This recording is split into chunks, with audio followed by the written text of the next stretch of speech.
બનાવની વિગતો અનુસાર ગત 6 ઓગસ્ટના રોજ ભરૂચ સ્પેશિયલ ઓપરેશન ગ્રુપ દ્વારા અંકલેશ્વર જીઆઈડીસીમાં પશુપતિ મંદિર પાસે આવેલ તોરલ એપાર્ટમેન્ટમાં ફ્લેટ નંબર 301માં દરોડો પાડવામાં આવ્યા હતા. કાર્યવાહી દરમિયાન મોહિતકુમાર રાજેશકુમાર પાલ પાસેથી 52,250 રૂપિયાનો અંદાજે 1.045 કિલોગ્રામ ગાંજો અને 36,000 રૂપિયાનો 12.01 ગ્રામ મેફેડ્રોન ડ્રગ્સનો જથ્થો તેમજ એક મોબાઈલ ફોન મળીને ₹93,280નો મુદ્દોમાલ કબજે લેવામાં આવ્યો હતો.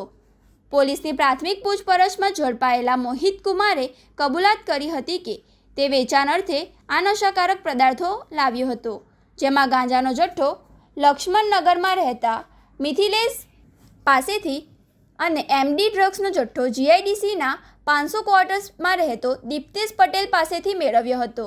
આ ખુલાસા બાદ બંને આરોપીઓ ફરાર થઈ ગયા હતા, જે પૈકી એસઓજી પોલીસે બાતમીના આધારે મિથિલેશને ઝડપી પાડી જેલ ભેગો કર્યો છે, જ્યારે અન્ય ફરાર આરોપી દીપ્તેશ પટેલને ઝડપી પાડવા ચક્રો ગતિમાન કર્યા છે.